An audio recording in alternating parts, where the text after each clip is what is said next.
Le parti Renaissance nationale mobilise ses forces en vue des élections générales de 2026.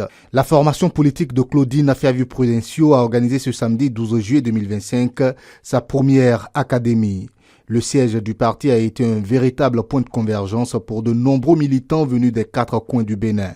Dans une ambiance enthousiaste, unis autour des valeurs et de la vision de leur formation, les militants ont été formés sur le cadre légal ainsi que les bonnes pratiques électorales. Mais pour la présidente Claudine Afia-Vieux-Prudencio, cette académie est bien plus qu'un simple cadre de formation politique. Elle est un espace de transmission, un lieu de ressourcement idéologique, un creuset de maturation stratégique.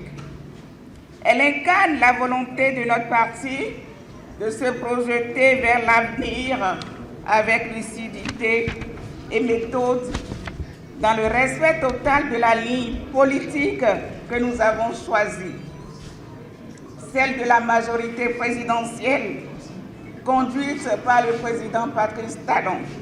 Ce choix du parti Renaissance nationale de faire partie de la majorité présidentielle était une option politique éclairée et conforme aux idéaux de Renaissance nationale. Sa présidente a tenu à le rappeler à tous. Ce choix n'était pas un réflexe de circonstance, mais une adhésion profonde à une vision d'État, portée par l'ambition de réformer en profondeur, de construire durablement et de gouverner autrement, c'est-à-dire par l'exemple. Aujourd'hui, à l'orée des élections générales de 2026, le parti Renaissance nationale s'avance avec responsabilité et sérénité. Nous ne revendiquons rien. Nous affirmons simplement ce que nous sommes. Une force politique organisée, disciplinée, présente sur toute l'étendue du territoire national et totalement engagée dans la dynamique présidentielle. La présidente de la seule formation politique dirigée par une femme au Bénin a mis à profit l'occasion de cette académie pour réaffirmer devant ses cadres et ses sympathisants l'ampleur de ses ambitions. Notre ambition est claire.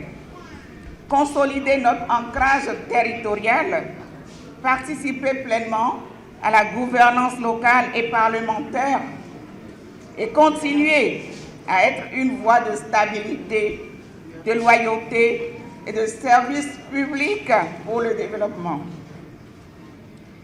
À travers cette académie, nous formons nos cadres, nous structurons nos réseaux, nous affûtons nos réflexions, nous le faisons en parfaite cohérence avec la majorité présidentielle.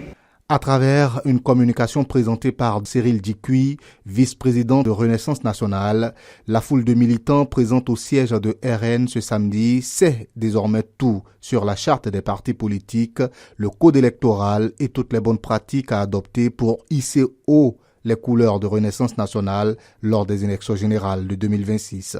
S'agissant de l'élection des députés, nous devons absolument faire la déclaration de candidature le 8 novembre 2025 pour les élections communales, le 24 octobre 2025 pour l'élection du duo président de la République, vice-président de la République, le 10 octobre 2026. Comment fait-on cette déclaration de candidature? Ne peut participer à ces élections que le national béninois. Il doit présenter également un bulletin numéro 3 du casier judiciaire. Celui qui est condamné à une peine de 3 mois, même avec sursis, ne peut plus participer aux élections. Parce que s'il figure sur notre liste, il risque de faire déclarer, de faire annuler notre liste. On ne participera pas aux élections. Lors de la séance de questions-réponses qui a suivi cette communication, la présidente du parti n'a pas hésité à reprendre la parole pour exprimer à toute l'assistance que RN est bien le parti de tous, sans aucune distinction. La seconde communication a porté sur la participation du parti RN à la mise en œuvre des politiques publiques sous la présidence de Patrice Talon. Elle a été présentée par Dr Mohamed Akintola, porte-parole du parti. Une fois encore, l'occasion a été donnée aux militants pour s'exprimer et poser des questions de précision. Une avancée majeure à laquelle le parti RN a participé et dont vous devez être fiers aujourd'hui, c'est la discrimination positive en faveur des femmes. Cette idée a été portée par votre présidente, Mme Claudine Afiavi-Prudencio, vers la plus haute autorité. Elle a bataillé pour que cela soit une réalité. C'est ainsi que le rideau est tombé sur la première académie de Renaissance nationale. Cette rencontre aura servi de vitrine idéologique autant que de laboratoire stratégique. Pendant plusieurs heures, cadres, militants et invités ont débattu et affiché leur ambition, celle d'amener RN à faire de grandes prouesses lors des élections générales de 2026.